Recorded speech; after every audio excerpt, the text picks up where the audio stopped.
시간에는 2018 11월 고2 28에서 32번 문제 풀어보도록 할 텐데요.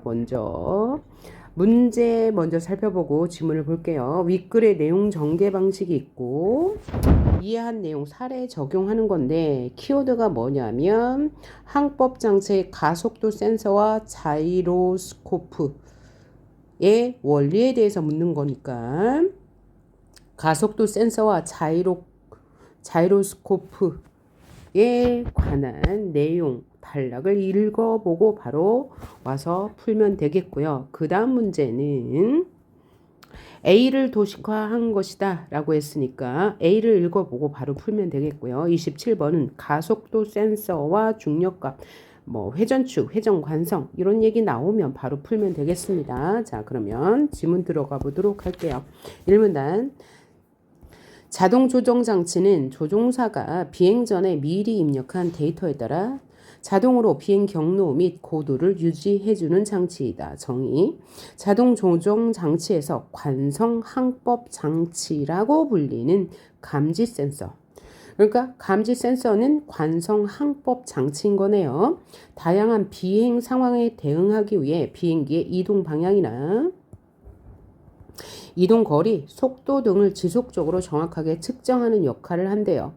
자동으로 방향이나 거리, 속도를 측정한다는 얘기죠. 이 장치의 핵심은 가속도 센서와 자이로스코프인데 이를 통해 측정된 값을 계산하여 운항 정보를 파악함으로써 비행기가 정해진 경로로 운행할 수 있다. 그러면 이 문단부터는 가속도 센서와 자이로스코프의 원리와 역할에 대해서 설명하겠다라는 것 예상하면서 이 문단 읽어봅니다. 비행기의 운항 정보를 파악하려면 직선 운동과 각의 변화가 일어나는 회전 운동인 각운동을 이해해야 한다라고 했으므로 각 운동이란 무엇이다? 직선 운동과 각의 변화가 일어나는 회전 운동이다. 각 운동은 회전 운동이다 라고 이해하시면 되겠네요. 가속도 센서는 비행기의 직선 운동에 의한 방향, 속도, 이동 거리의 변화를 감지하는 장치이다. 자, 가속도 센서의 역할에 대해서 설명하고 있습니다. 가속도 센서가 방향, 속도, 거리의 변화를 측정한다. 감지한다. 비행기는 3차원 공간에서 운동하므로 위치나 이동 정보를 측정하기 위해서는 세 가지 축이 필요하다. 세 가지 축이 뭘까요? 따라서 가속도 센서 역시 세 개가 필요하다. 즉 비행기의 맨 앞부분에서 꼬리까지를 기준으로 한 수평축. 정보 구분해야 되겠죠. 앞부분에서 꼬리까지를 수평축이라고 하고 비행기의 한쪽 날개 끝에서 반대쪽 날개 끝을 기준으로 한 수평축이 있고 또 비행기 동체의 윗부분에서 수직으로 아랫부분까지를 기준으로 한 수직축. 자, 수직축은 뭐라고요? 비행기 동체 위에서 수직으로 아랫부분까지 내려오는 것을 수직축. 또 수평축은 맨 앞에서 꼬리까지. 또 하나의 수평축은 뭐냐면 한쪽 날개 끝에서 반대쪽 날개 끝을 기준으로 한 수평축이 있대요. 이러한 직선 운동을 측정하는 가속도 센서가 각각 필요하다. 그러니까 가속도 센서는 3개가 필요해요. 3개가 필요해요. 수평축 2개, 수직축 1. 이때 수직축은 비행기 동체의 위에서 아래까지를 말한다고 합니다. 예를 들어 라고 하는 거 보니까 부연 설명을 해주는 거예요. 비행기가 수평 방향으로만 가속하면 직진할 때 어떤 외부의 힘도 작용하지 않는다고 가정한다면 수평축에서의 직선 운동을 측정하는 가속도 센서가 작동하여 이동거리와 속도를 측정할 수 있다. 그리고 지구상의 모든 물체는 중력이 작용하므로 수직 방향의 가속도 값은 기본적으로 중력 값을 바탕으로 한다라고 했어요. 자, 3문단 계속해서 읽어볼게요.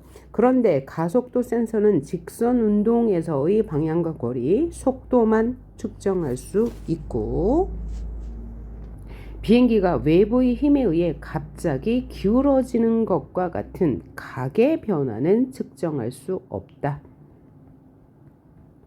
운항 중인 비행기가 좌우로 기울어지는 것은 맨 앞부분에서 꼬리까지를 회전축으로 하는 회전운동이다.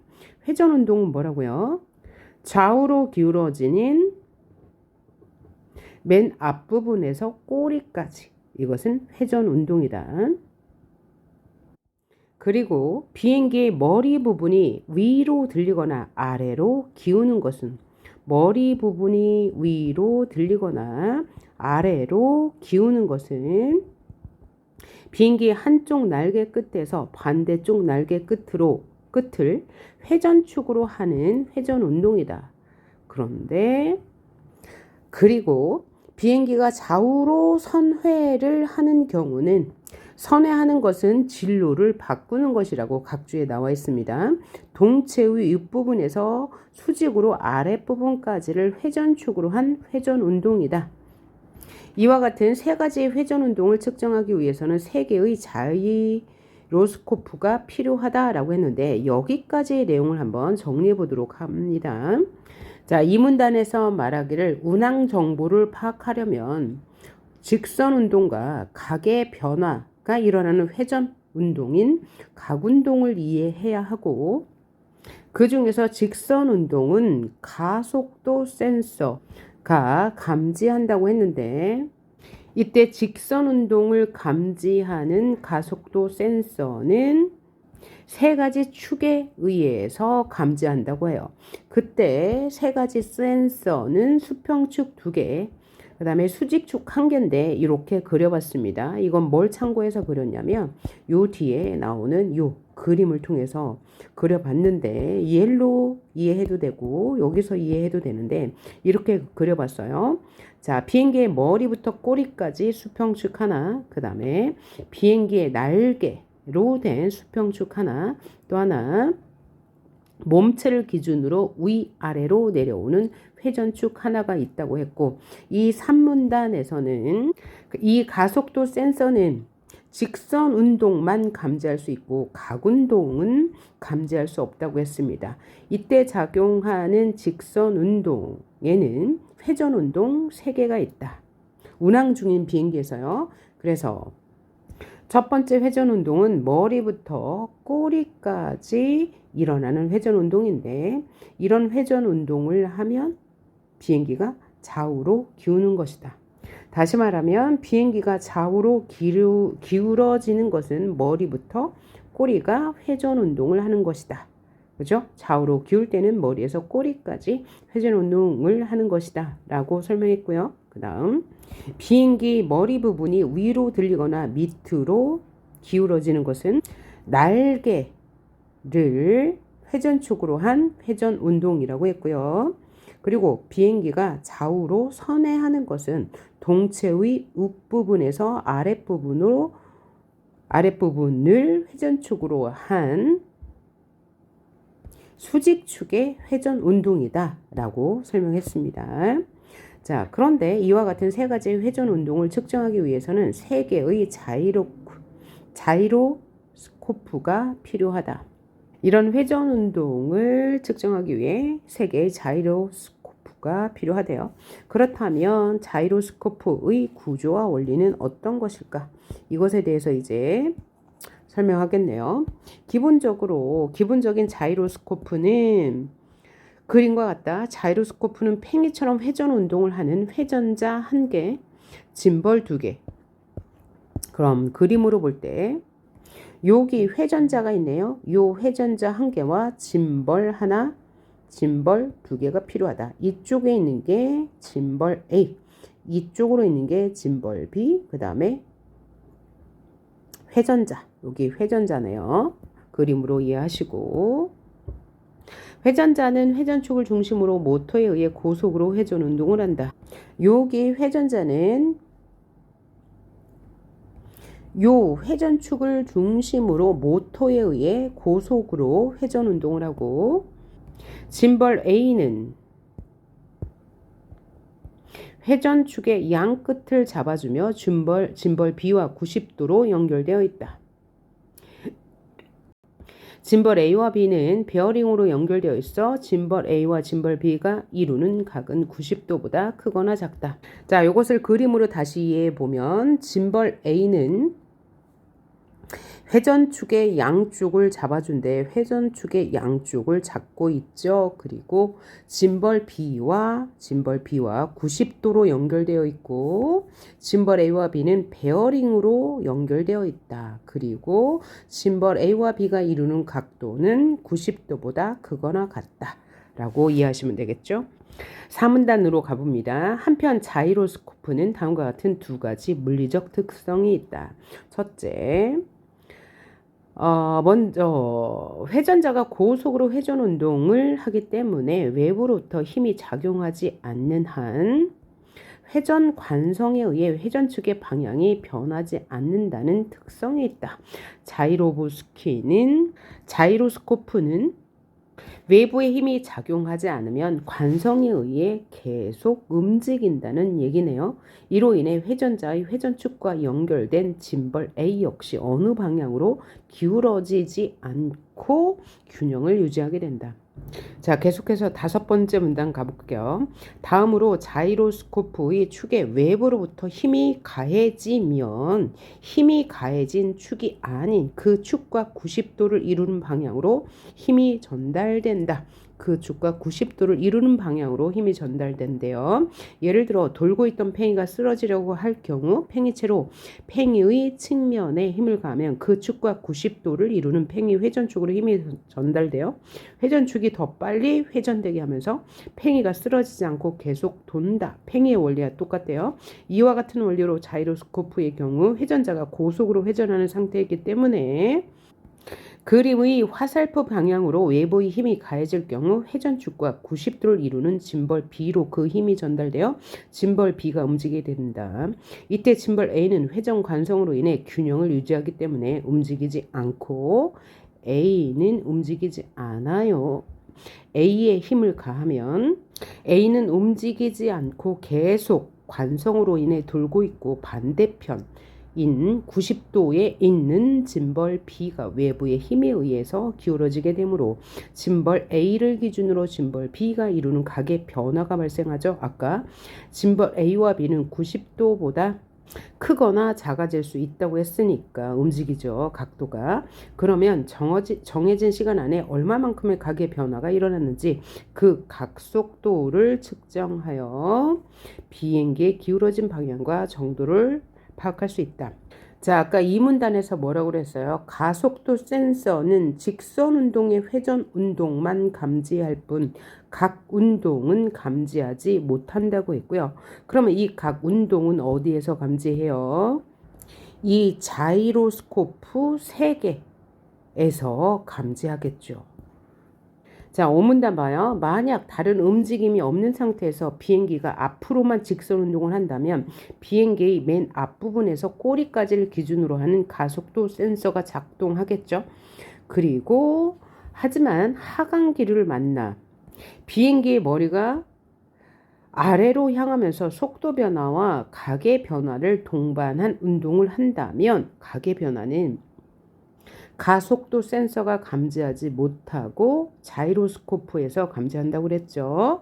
각의 변화를 동반한 운동을 하면 가속도 센서는 시간에 따른 속도와 이동 거리의 변화를 측정한다. 그리고 한쪽 날개 끝에서 반대쪽 날개 끝을 축으로 하는 한 비행기의 회전 운동을 측정하는 자이로스코프가 각의 변화를 감지하죠. 그렇죠? 그래서 이처럼 가속도 센서와 자이로스코프로 측정된 값들을 통해 비행기의 정확한 위치를 파악함으로써 비행기가 원래의 궤도로 돌아오는 데에도 도움을 준다라고 했네요. 자, 그래서 이 글 전체는 비행기의 자동 조정 장치에 대해서 설명하고 있는데 비행기 자동 조정 장치는 감지 센서가 있다고 그랬어요. 그리고 이 감지 센서는 가속도와 자이로스코프라고 했죠. 이를 통해서 운항 정보를 파악하고 비행기가 정해진 경로로 운항할 수 있다고 1문단에서 설명했고 2번째 문단에서는 가속도 센서의 기능과 역할에 대해서 그 다음에 세 번째 문단에서는 자이로스코프의 기능에 대해서, 네 번째, 다섯 번째 문단도 역시 자이로스코프의 기능에 대해서 설명하고 있었습니다. 그럼 이를 바탕으로 문제를 푸는데 우리 25번부터 좀 복잡해 보이는 문제부터 풀어보도록 할게요. 윗글을 바탕으로 보기를 이해한 내용으로 적절하지 않은 것은 아까 제가 이야기한 것을 그대로 써놨어요. 자, 머리부터 발끝까지 수평측, 꼬리까지, 그 다음에 날개 수평측, 그 다음에 몸통의 위아래 수직축이었고,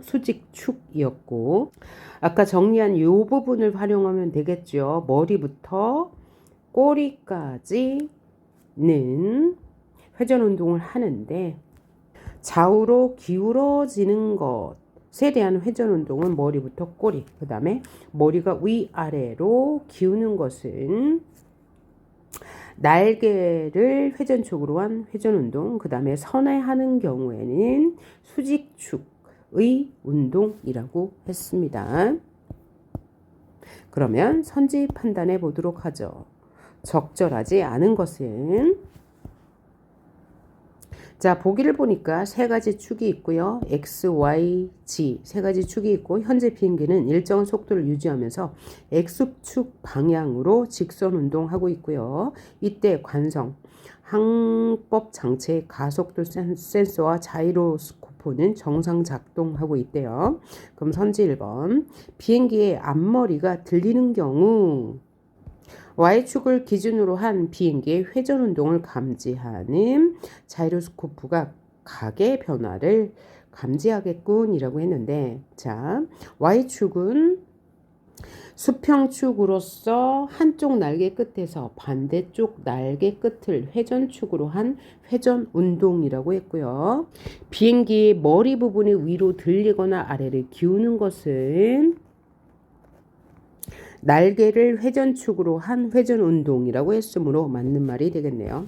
선지 2번, 비행기가 좌우로 기울어지는 것은 X축을 기준으로 한 X 처음과 끝, 그렇죠? 머리 부분과 꼬리까지 한 비행기의 회전 운동을 감지하는 자이로스코프가 각의 변화를 감지하겠다.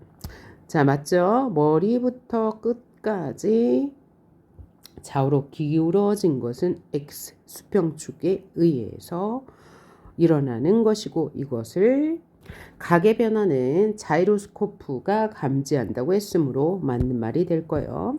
그 다음 3번, 비행기가 오른쪽으로 갑자기 선회하는 경우 G축을 기준으로 한 비행기의 회전 운동을 감지하는 자이로스코프가 각각의 변화를 감지할 것이다 라고 했는데, 3문단에서 뭐라고 그랬죠? 비행기가 좌우로 선회하는 경우 동체 윗부분에서 수직으로 나오는 수직축에서 하는 회전 운동이라 했고, 비행기가 선회할 때 이 수직축의 회전 운동이 일어난다고 했으므로 각의 변화 자이로스코프가 감지하겠죠. 선지 4번.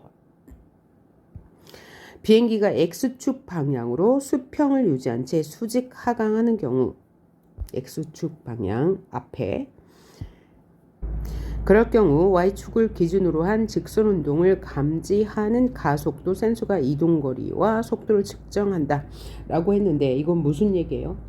만약에 비행기가 X축 방향으로는 직선 운동 한다는 얘기고요. 그리고 X축 방향과 수직 방향인 Y축을 기준으로 직선 운동하는 것이죠. 이 문단에서 말하기를 비행기가 수평 방향으로만 가속하면 직진할 때 어떠한 외부의 힘도 작용하지 않는다고 가정하면 수평축에서의 직선 운동을 하는 가속도 센서가 작동하여 이동거리와 속도를 측정할 수 있고, 비행기가 X축 방향으로 수평을 유지한 채 수직으로 하강한다면 Y축을 기준으로 한 G축을 기준으로 하겠네요. G축을 기준으로 한 직선 운동을 감지하는 가속도 센서가 이를 감지하여 속도를 측정한다 라고 했으므로 맞는 말이 되겠네요. 선지 5번 비행기가 왼쪽으로 선회하면서 속도와 각의 변화를 동반하는 경우 가속도 센서는 속도 변화를 또 Y축을 기준으로 한 비행기의 회전 운동을 감지하는 자이로스코프는 각의 변화를 감지한다라고 했는데 일단 속도와 각의 변화를 동반하는 게 첫 번째 조건이었는데 속도도 변하고 각도 변한대요. 그러면 속도 변화는 가속도 센서가 감지하고 각의 변화는 자이로스코프가 감지하는 게 맞는데 비행기가 선회할 때는 어떤 축을 기준으로 자이로스코프가 각의 변화를 감지할까요? 선회할 때는 3단에서 이야기한 걸 우리가 정리한 바 있죠. 선회할 때 회전 이렇게 선회하는 회전 운동이 일어날 때는 여기 몸체를 중심으로 한 수직 운동. 그럼 이 몸체를 중심으로 한 수직 운동은 이 그림에서 어디예요? G축이죠. Y축이 아니라. Y축은 여기 날개의 끝과 끝을 잇는 것으로 비행기의 머리 부분이 위로 들리거나 아래로 기울 때 하는 회전 운동이죠. 따라서 Y축이 아니고 G축이라고 해야지 맞는 말이 될 거예요.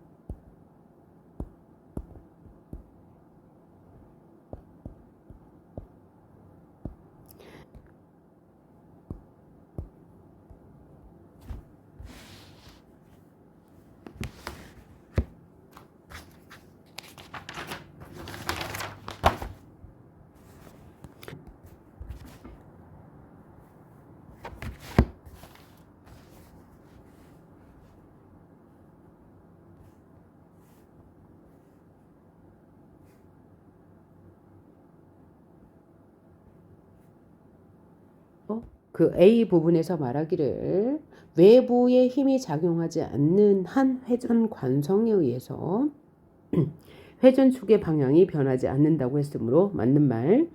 선지 2번 짐벌 A의 양 끝이 회전축에 연결되어 있지 않다면 짐벌 A의 균형이 유지되지 않겠군. 맞는 말이죠. 짐벌 A는 회전축의 양 끝을 잡아주는 역할을 하고요. 이로 인해서 회전자의 회전축과 연결된 짐벌 A도 기울어지지 않고 균형을 유지한다라고 했으므로 맞는 말이 될 거예요.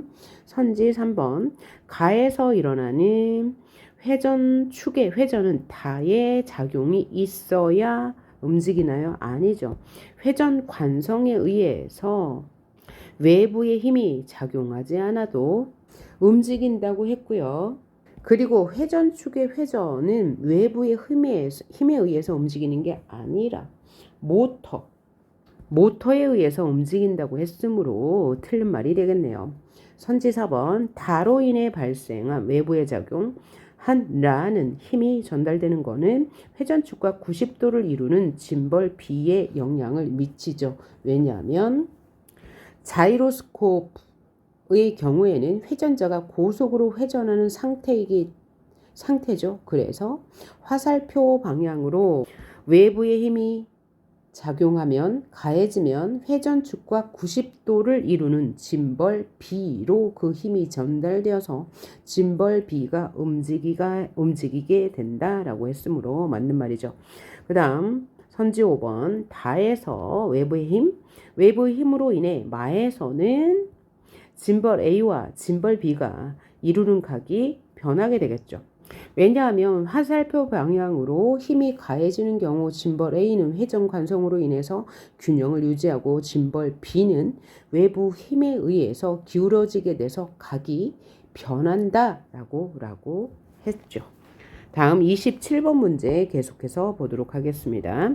가속도 센서가 부착된 외발 자전거를 타고 직선으로 달릴 때 정확한 움직임의 변화를 측정하기 위해서 수평 방향의 측정값뿐만 아니라 수직 방향에 작용하는 아까 수직 방향으로 작용하는 것은 뭐라고 그랬죠? 중력값. 이 문단에 나왔죠. 수직 방향의 가속도 값은 기본적으로 중력값을 바탕으로 한다라고 했으니까요. 또 고려해야 한다. 한편 페달을 밟으면 바퀴가 돌아가는데 이때 바퀴의 중심은 뭐가 된다? 사문단에서 뭐라고 그랬어요? 회전자는 회전축을 중심으로 회전 운동을 한다라고 했죠. 그리고 이후 일정 속도 이상이 되면 페달을 밟지 않아도 바퀴의 회전 관성에 의해서 자전거는 앞으로 나아갈 수가 있겠죠. 그 다음 24번 풀어봅니다. 윗글의 내용 전개 방식. 윗글은 1문단에서 비행기 관성 항법 장치 구성 요소, 가속도 센서, 그리고 자이로스코프를 이야기한 후에 비행기의 운동을 측정하는 것 중에서 직선 운동을 하는 가속도 센서, 회전 운동을 하는 자이로스코프를 설명하고 있습니다. 그러니까 1번 대상의 구성 요소를 기능에 따라 구분하고 맞네요.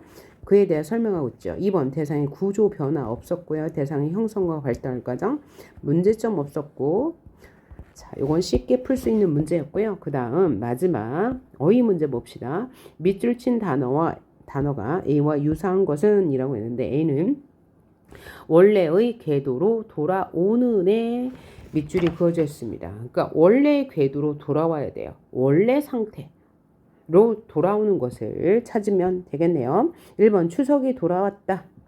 이것은 일정한 시간을 두고 돌아오는 것을 말하고요. 그는 고향으로 돌아왔다.